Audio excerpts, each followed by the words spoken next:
Hello दोस्तों, मैं हूं साक्षी। स्वागत है आपका अपने ही यूट्यूब चैनल अचीव वे में। दोस्तों, आज हम आपके लिए संविधान कॉन्स्टिट्यूशन पार्ट का मोस्ट इंपॉर्टेंट क्वेश्चंस लेकर आए हैं जो आपको यूपी ट्रिपल एससी में बहुत ही बेनिफिशियल होंगे।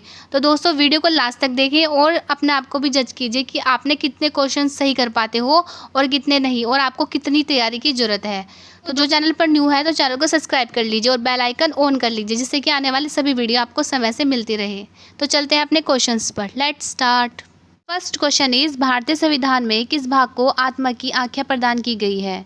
तो इसका राइट आंसर बताना है दोस्तों, कौन सा होगा। प्रस्तावना को आत्मा कहा गया है, मौलिक अधिकार, राज्य के निर्देशक तत्व या संविधान के सभी अनुच्छेद? तो इसका राइट आंसर होगा दोस्तों ऑप्शन ए, प्रस्तावना। प्रस्तावना को संविधान की आत्मा की आख्या दी गई है। नेक्स्ट क्वेश्चन, संविधान निर्माताओं ने किस पर विशेष ध्यान दिया है? अब आपको बताना है कि जो संविधान निर्माता थे उन्होंने सबसे ज़्यादा विशेष ध्यान किस पर दिया है, बताइए। तो इसका राइट आंसर होगा दोस्तों ऑप्शन ए, प्रस्तावना। प्रस्तावना पर संविधान निर्माताओं ने विशेष ध्यान दिया है, क्योंकि भारतीय संविधान का प्रारंभ हुआ है वो प्रस्तावना के साथ ही होता है। और संविधान की जो प्रस्तावना है उसके अंदर संविधान के आदर्श, उद्देश्य और मुख्य सिद्धांतों का उल्लेख है, इसीलिए संविधान निर्माताओं ने संविधान की प्रस्तावना पर विशेष ध्यान दिया है। नेक्स्ट क्वेश्चन, भारत में जनप्रिय संप्रभुता है क्योंकि भारत में संविधान की प्रस्तावना शुरू होती है इस शब्द से। बताइए कि भारत में जो संविधान की प्रस्तावना है वो किस शब्द से शुरू होती है? तो इसका सही उत्तर होगा दोस्तों ऑप्शन डी, हम भारत के लोग। हम भारत के लोग से भारत की प्रस्तावना की शुरुआत होती है। दोस्तों, भारत की प्रस्तावना बहुत ही इंपॉर्टेंट टॉपिक है और यहाँ से एक ना एक पर्सन बन ही जाता है क्वेश्चन पेपर में। नेक्स्ट, भारत को गणतंत्र क्यों कहा गया है? बताइए, भारत को गणतंत्र क्यों कहा गया है? तो इसका सही उत्तर होगा दोस्तों ऑप्शन डी, यहाँ राज्यों का प्रमुख निर्धारित अवधि के लिए निर्वाचन होता है। ठीक है दोस्तों। नेक्स्ट, भारत एक है। अब बताना है भारत एक क्या है? धर्मनिरपेक्ष राष्ट्र है, हिंदू राष्ट्र है, हिंदू मुस्लिम राष्ट्र है, इनमें से कोई नहीं। तो हमारा उत्तर क्या होगा दोस्तों? यहाँ पर जो भारत है वो यहाँ पर बहुत से धर्मों का निवास है। ठीक है, मतलब बहुत सारे धर्म से रिलेटेड लोग यहाँ पर रहते हैं। तो यहाँ पर कोई ना तो हिंदू और ना ही मुस्लिम राष्ट्र का ये प्रतीक है, ये एक धर्मनिरपेक्ष राष्ट्र का प्रतीक है। तो भारत क्या है? एक धर्मनिरपेक्ष राष्ट्र का प्रतीक है, जहाँ पर किसी धर्म या जाति को ना देख के सिर्फ उस व्यक्ति के मौलिक अधिकारों को लेकर ही चला जाता है।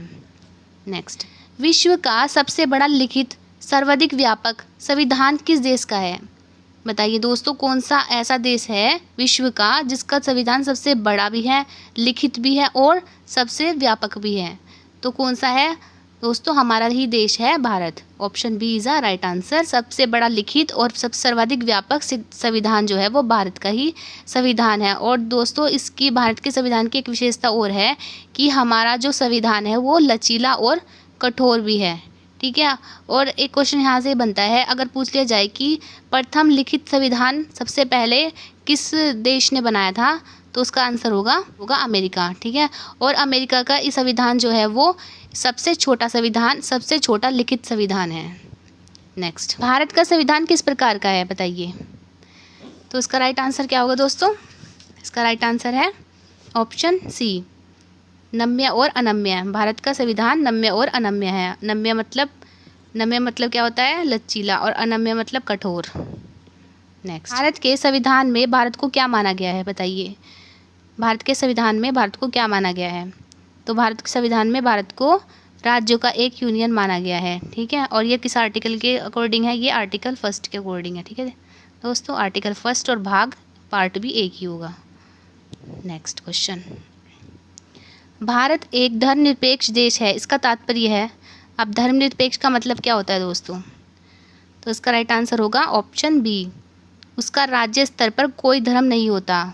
जो भारत है, भारत का कोई भी धर्म नहीं होगा। ठीक है। नेक्स्ट, भारतीय संविधान की कौन सी विशेष व्यवस्था इंग्लैंड से ली गई है?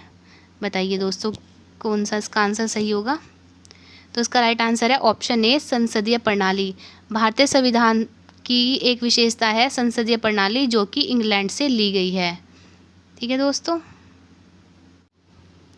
भारतीय संविधान का कौन सा लक्ष्य आयरिश संविधान से अनुप्रेरित है? मतलब बताना है कि आयरलैंड से क्या लिया गया है। तो इसका राइट आंसर क्या होगा दोस्तों? इसका राइट आंसर है ऑप्शन ए, नीति निर्देशक तत्व। आयरलैंड से नीति निर्देशक तत्व लिए गए हैं। और यदि दोस्तों पूछ लिया जाए कि राष्ट्रपति के निर्वाचन मंडल की व्यवस्था की विशेषता कहाँ से ली गई है, तो वो भी आयरलैंड से ली गई है। और यदि पूछ लिया जाए कि राज्यसभा में मनोनीत सदस्य की विशेषता कहाँ से ली गई है, तो वो भी आयरलैंड से ही ली गई है। नेक्स्ट, भारतीय संविधान का सबसे बड़ा एकाकी स्रोत है। बताइए सबसे बड़ा एकाकी स्रोत क्या है जहाँ से सबसे ज़्यादा विशेषताएं ली गई हैं भारत के अंदर? तो इसका राइट आंसर होगा दोस्तों option D, government of India act 1935। इसको क्या कहते हैं? भारत का शासन अधिनियम 1935। ठीक है दोस्तों। भारतीय संविधान में समवर्ती सूची की अवधारणा कहाँ से ली गई है? अब बताना है कि समवर्ती सूची की अवधारणा कहाँ से ली गई। तो कहाँ से ली गई दोस्तों? Option B is the right answer, Australia. Australia से समवर्ती सूची की प्रावधान लिया गया है। और यदि पूछ लिया जाए दोस्तों कि समवर्ती सूची क्या होती है, तो आप क्या बताएंगे? समवर्ती सूची ऐसे विषय होते हैं जिन पर केंद्र सरकार और राज्य सरकार दोनों का अधिकार होता है, वो उन पर निर्णय ले सकती हैं। तो वो जो भी विषय होते हैं वो सभी समवर्ती सूची के अंतर्गत आते हैं। ठीक है दोस्तों। वो जैसे कि हमारा शिक्षा है, शिक्षा क्या है? एक समवर्ती सूची के अंतर्गत ही आती है, जिस पर केंद्र सरकार भी निर्णय ले सकती है और राज्य सरकार भी निर्णय ले सकती है। अच्छा दोस्तों, यहाँ से एक क्वेश्चन और बताइए कि केंद्र राज्य के बीच शक्तियों का बंटवारा ये कौन से देश से लिया गया है स्रोत? तो यह भी ऑस्ट्रेलिया से ही लिया गया है। नेक्स्ट, भारतीय संविधान को कितने भागों में विभाजित किया गया है? बताइए दोस्तों क्या होगा इसका आंसर?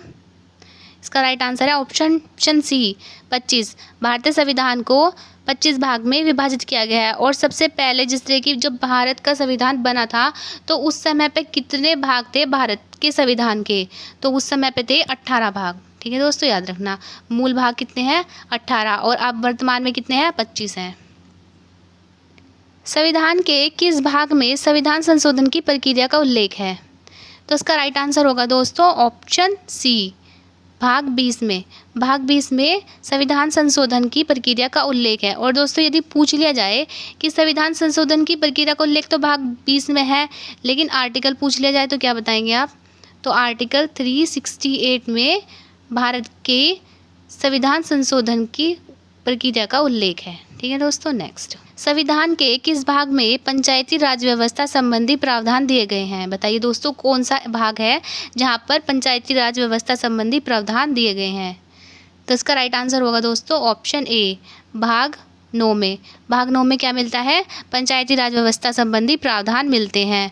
दोस्तों ये क्वेश्चन बहुत इंपॉर्टेंट है, क्योंकि पंचायती राज से पूरा का पूरा एक चैप्टर रखा हुआ है सिलेबस के अंदर पीटी में। तो पंचायती राज से बहुत ही सारे क्वेश्चन पूछे जा सकते हैं। ठीक है दोस्तों। तो ये क्वेश्चन भी बन सकता है कि पंचायती राज व्यवस्था संविधान के किस प्रावधान में है? तो भाग 9 के अंदर है।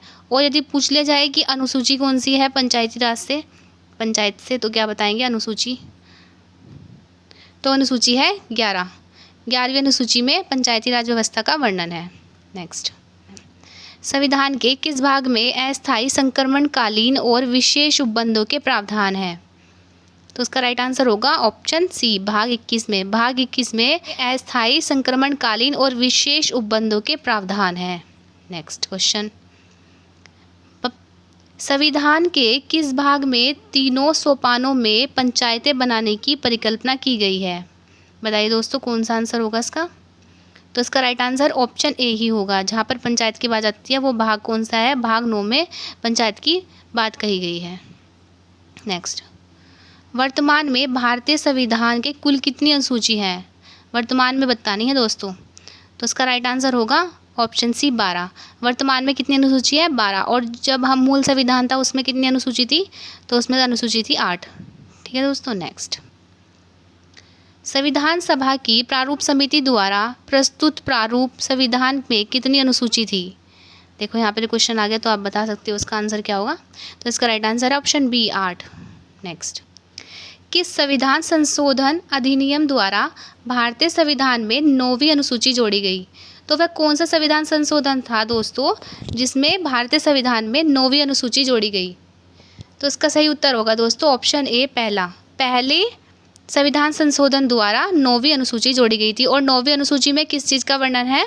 संपत्ति अधिग्रहण का वर्णन 9वीं अनुसूची के अंतर्गत आता है। और यदि पूछ लिया जाए कि यह किस वर्ष में हुई थी, तो 1951 में संविधान में 9वीं अनुसूची जोड़ी गई थी। ठीक है, नेक्स्ट 52वें संविधान संशोधन अधिनियम द्वारा 1985 ईस्वी में कौन सी अनुसूची को भारतीय संविधान में शामिल किया गया था? बताइए दोस्तों। ये क्वेश्चन बहुत इंपॉर्टेंट है, ये सारे अनुसूचियों से रिलेटेड है।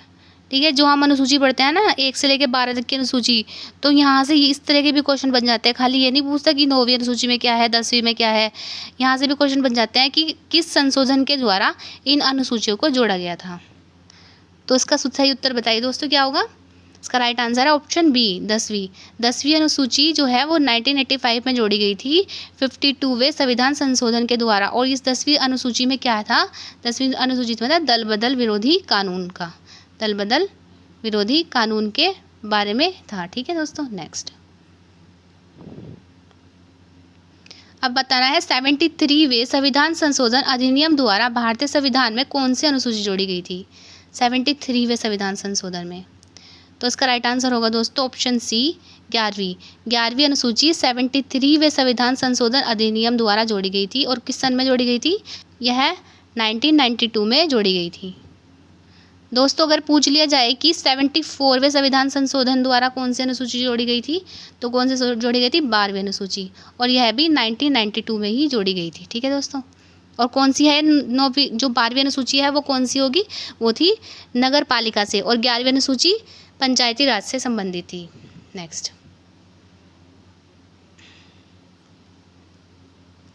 भारत एक है, तो भारत क्या है? भारत एक राज्यों का संघ है। ठीक है दोस्तों, राज्यों का संघ का मतलब एक बहुत सारे राज्य हैं, जैसे कि ये राज्य हो गए, और राज्यों से मिलकर क्या बनता है? एक पूरा का पूरा राज्यों का एक संघ बनता है। ठीक है दोस्तों, भारतीय संविधान के अनुच्छेद 1 में यह घोषणा की गई है कि इंडिया अथवा भारत है। तो इंडिया अथवा भारत क्या है? तो ये एक राज्यों का संघ है। ये किस आर्टिकल में बताया गया है? आर्टिकल 1 में बताया गया है। और आर्टिकल 1 में भारत के 2 नाम बताए गए हैं, इंडिया और भारत। ये भी दोस्तों याद रखना, कौन कौन से? इंडिया और भारत। ना तो हिंदुस्तान लगाएंगे, कुछ ऐसे नहीं लगाएंगे, हिंदुस्तान वगैरह नहीं आएगा, सिर्फ इंडिया या भारत का वर्णन होगा, तो वही राइट आंसर होगा। नेक्स्ट, भारत का संविधान कैसे वर्णित करता है? मतलब भारत का संविधान जो है वो कैसे भारत को वर्णित करता है? तो भारत को ये राज्यों का संघ कहकर एक वर्णित करता है। नेक्स्ट, आंध्र प्रदेश एक भाषाई राज्य के रूप में गठित किया गया है। ठीक है, तो वो किस सन में किया गया था? ये बताना है।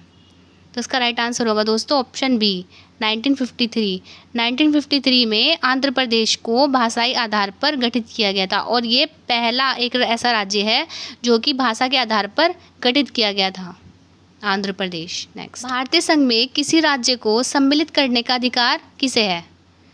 जब हमारा भारत एक संघ है, उसमें कोई भी राज्य हमें मतलब कोई भी राज्य शामिल करना है भारत के अंदर, तो यह प्रावधान किसको है, किसको अधिकार है? तो इसका राइट आंसर होगा दोस्तों ऑप्शन सी, संसद। संसद को यह अधिकार है कि वो भारत के अंदर किसी भी राज्य को सम्मिलित कर सकता है। तो दोस्तों हमारे क्वेश्चन यहीं पर ख़त्म होते हैं। यदि वीडियो अच्छी लगी तो वीडियो को लाइक करें, सब्सक्राइब करें और अपने दोस्तों को भी शेयर कीजिए, जिससे कि उनको भी इस वीडियो का बेनिफिट हो सके। Thank you friends.